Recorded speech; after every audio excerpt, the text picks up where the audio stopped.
Hi everyone, welcome back, and if you're new, welcome to my channel. I'm sorry there's an echo. I'm working from the warehouse. I bought a microphone but it needs a battery, and I needed to film because I haven't filmed in such a long time.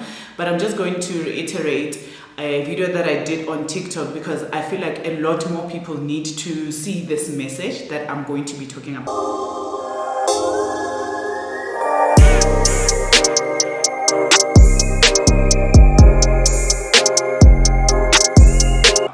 So I read this problem that I think a lot of people that sell clothes or that sell things that other people are selling, because you're all buying from the same place. Like if you're buying from Chinatown, China City, Marabastad, and all those kind of places, then this video is definitely for you.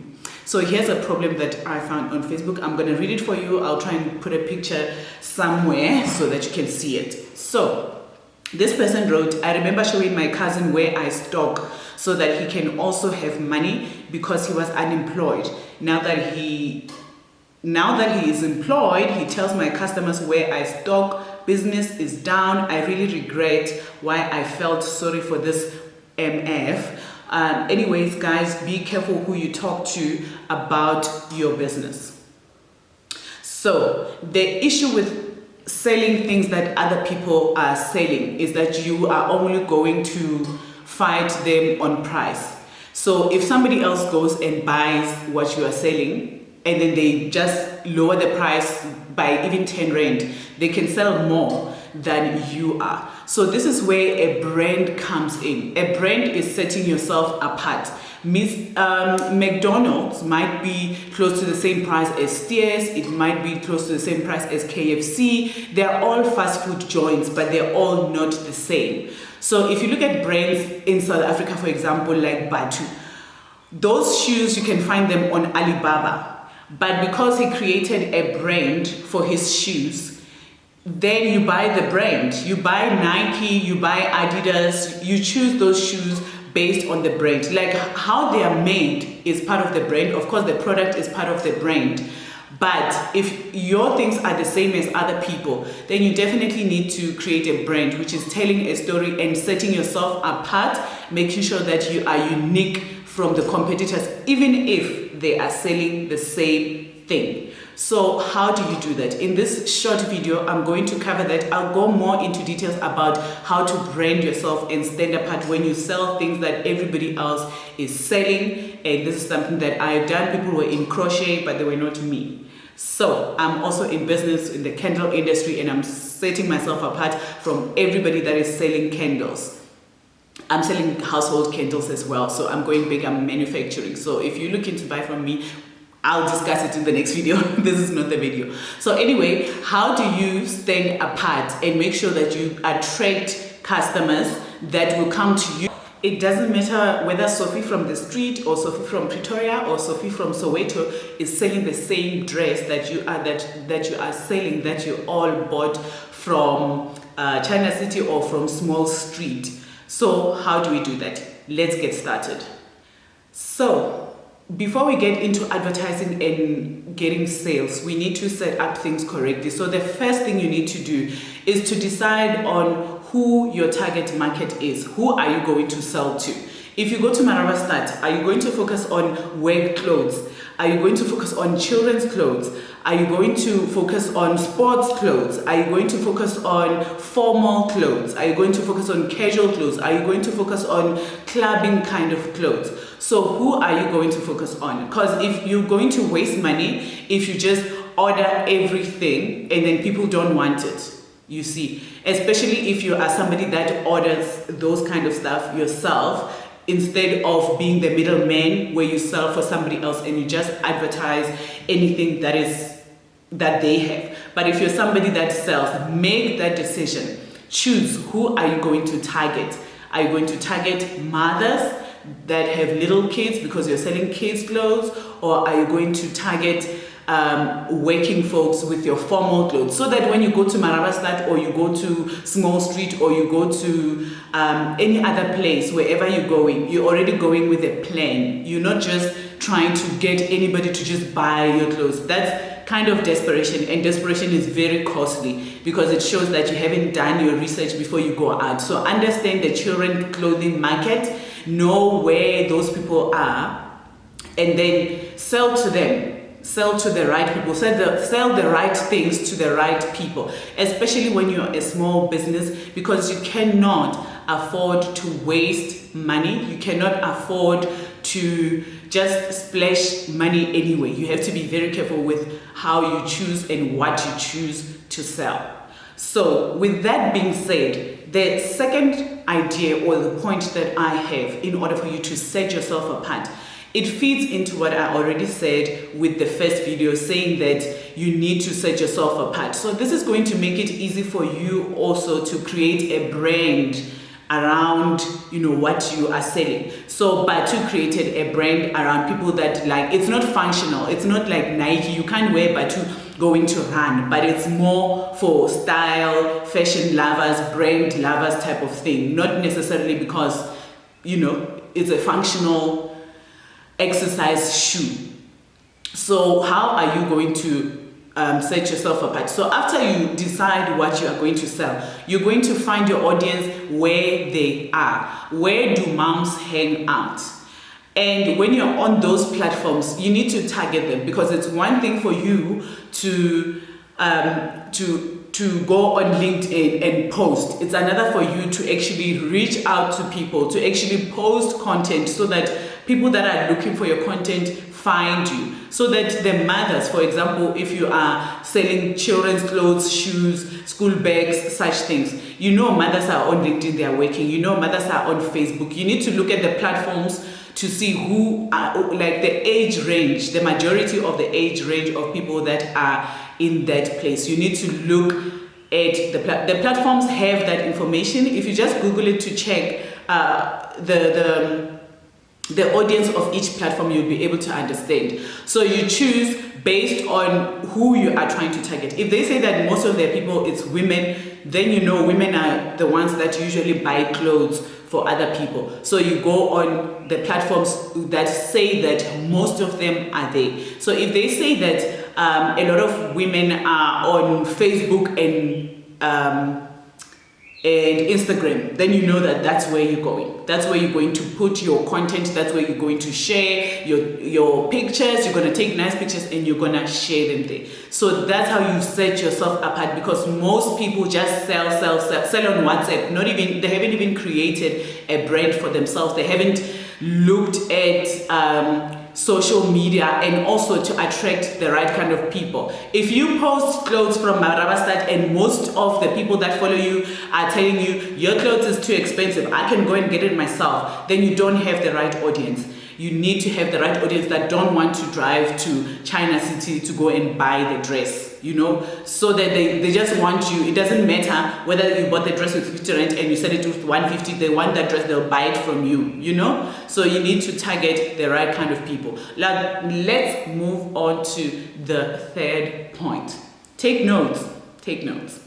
The third point is the one that I do not like so much, but it's very important, and that is pricing. How are you going to price your things? Are you going to sell by bulk, where you can price them low so that a lot more people buy and then you make your money back? Or are you going to be pricey and choose the quality stuff from China City, Marabastad, wherever, and price them really well? So you need to think about your pricing as well. Don't just think I'm gonna buy cheap clothes from China City and then I'm gonna just add 20 rand on them. That shows that you haven't done your pricing well. You haven't thought about who you want to sell to. Not everyone is going to buy a dress from China City for 100 rand, but not everybody is not going to buy. You see, so some people are going to buy. Like I said, if I'm not willing to drive to Johannesburg and I really like your clothes, I like your dresses, I want to go to work and stuff like that, but I don't want to go shopping there and I don't want to have Mr. Price that everybody is wearing, then I will buy. So it feeds back into understanding who your target market is and what they're capable of. How do they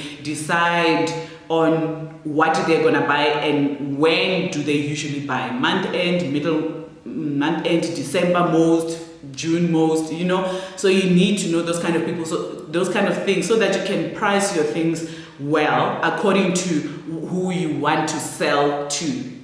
So the fourth point is you deciding what kind of product you're going to sell. Are you going to sell quality and then market it to the right people, which I touched on it a bit, or are you going to sell cheaper things and market to the masses? So it's all about, it goes back to branding as well. How do you come off to the people? Like I said, Batu technically is not an expensive shoe, technically, but because they market themselves a certain way, people buy into their story. People buy into who they say they are and their promises. Or they promise to make you feel good, to be part of the fashionistas when you buy their shoe. They are not saying that you're gonna wear a shoe, you're gonna run. Unlike Nike that says that just do it, you get in the shoe and you're just gonna, it's for sports specifically. So decide on your product quality. That goes back to who are you targeting. If you go to Joburg, choose quality stuff, then you price them a certain way.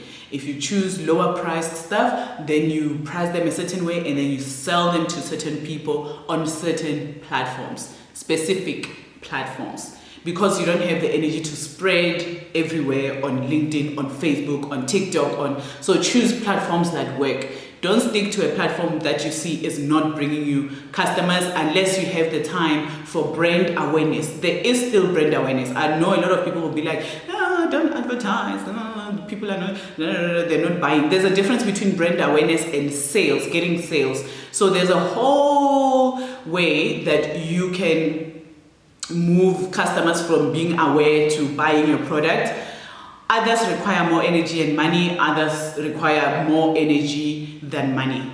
But that's a story for another day. So choose your product quality and make it stand out. Make sure that in your marketing, you tell them this is quality, or you tell them this is more affordable. You look like Chanel, but you're wearing small street. Okay? So the fifth way for you to sort of differentiate and stand out is to choose how your product is going to be used. So it goes back to choosing the right product, and also if you choose formal clothes, obviously those clothes are for going to work and stuff like that. So your marketing, when you tell people, your marketing is going to talk more like you're going to look a bit more professional, you're going to feel like a professional, and obviously when you feel like a professional, then you're going to do better. You appear better, you do better, you feel better, everything is just better. So how are people going to use your product? Going back to Nike, we wear it for sports, we wear it for working out and stuff like that. Batu, we wear it for fashion. Adidas, they are sort of targeting both fashion and running. I'm on the Nike side, I don't know. I work out, I'm on the Nike side. Adidas, I'm so with it, but they target both. So look at how people are using your product and how you can position it so that you say to people, this is how you can use our product. So if you keep on reiterating that in your marketing, then definitely people will start to associate your product with that thing. So they'll start to associate your clothing brand with people that are working and they come to you. They start to associate your children's brand with funky, fun kids that are fashionable, and they're associated with you. Sports kids and stuff like that, they associate with you. So make sure that in your branding, in your marketing messages, you let people know this is how you can use our products. They can still choose to use it however, like some people still choose more Adidas to work out and stuff like that, not just for fashion. But at least you told them this is how you can use our products. Another way you can stand out, and this is the final way, is for you to show that you're better than competitors.